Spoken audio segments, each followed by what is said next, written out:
Okay, guys, so I'm back with the same book from my book club that I used last time, Mañana Land by Pam Munoz Ryan. This is a great book if you haven't read it. Like I said before, I do enjoy like the Spanish that's in the book, but let's get started by reading my passages short passages that I found. Um, By the time Max reached the bridge's landing, he felt as free as the soaring peregrine. Summer was the infinite sky before him. He had months to swim in the waterhole, play football with his friends, and get ready for tryouts. Our next passage, like the twinkling of glass chimes, Isadora's small voice carried. I like stories, Max smiled in the darkness. Me too. Isadora took off the sweater sling, folded it for a pillow, and put her head down next to Lola's. The kitten curled into a ball on her chest. On the second story, hundreds of names crawled up the wall like regiments of ants. So many soldiers, so many families, they must have been from the war. And in our last two little passages, Chewy had a broad chest and was solid to the core, an avocado straight from the tree. Max was a pointy blade of agave. The heat of the day and everything Papa had shared pressed in on him. His mind was a bulging suitcase overstuffed with question and secrets. So as you can see, you could already get an idea of what I was going to be talking about because I have it shown right there. But I was going to use figurative language for my mini lesson, and we were going to focus on simile and metaphors in our either narrative writing, or if we were using this book specifically for the lesson, I would also introduce realistic fiction because that's what the book is also based off. So I would ask my students in their writing to use figurative language like similes and metaphors, and we would go through these examples so the students know what a simile and a metaphor is.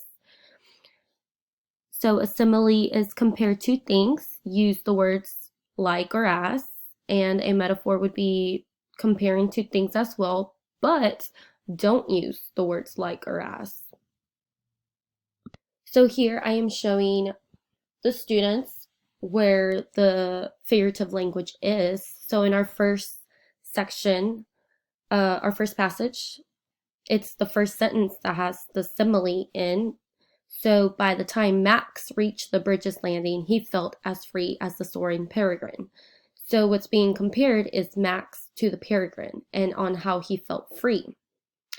And I like this passage because the writer could have just been very simple and said how Max was feeling and that he was just feeling free in a very basic matter.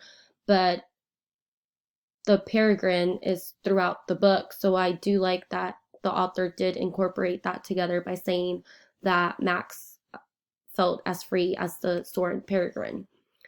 In our second passage, it says, like the tinkling of glass chimes, Isadora's small voice carried. So what's being compared is the twinkling of glass chimes to Isadora's voice. So I could explain to the students that from just reading this, I can get an insight of Isadora's voice, that it's very high pitch, like the twinkling of the chimes. In our next passage, on the second story, hundreds of names crawled up the wall like regiments of ants.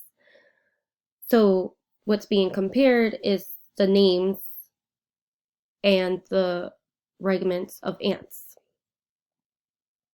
So that passage is talking about that Max had went into where they had families or people had hidden, and there's stones that had people's names that have passed away. So the stone, basically, this sentence is giving me a picture of a big stone, and there's hundreds of names on the stone that look like ants. Because when you step on an ant pile, there's like a whole bunch of ants running out and stuff. So that's what I'm picturing here. For our next passage, it says Chewy had a broad chest and was solid to the core, an avocado straight from the tree. Max was a pointy blade of agave. Sorry, I had to go back and highlight for the next sentence the comparison because I forgot. But yes, so in the first sentence, as we can see, Chewy is being compared to an avocado, and this and Max is being compared to a pointy blade of agave. So from the first sentence, it's giving me, and this is what I would want to explain to the students, this figurative language is helping me picture how Chewy and Max look physically. So I'm picturing Chewy as like muscular, and his chest is broad, and he works out, and he might be short and stubby like an avocado. That's what I'm picturing. And from Max being compared to the agave, I'm picturing just a tall, lanky, skinny guy. And for our last little passage, it says, the heat of the day and everything Papa had shared pressed in on him. His mind was a bulging suitcase overstuffed with questions and secrets. So his mind is being compared to the bulging suitcase, which with questions about this day. They were all working or outside doing things, and they were working in the heat, and that's why it says the heat of the day and everything Papa has shared pressed in on him. His mind was a bulging suitcase overstuffed with questions and secrets. So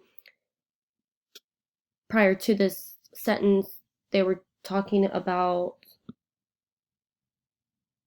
what Max had seen. He thought he saw the falcon again, and his father explains how it's just like it wasn't real, it was just his imagination. So from being out in the heat, this is where it says that Max's mind was a bulging suitcase because he had questions and stuff and secrets from what his father and Wello have told him.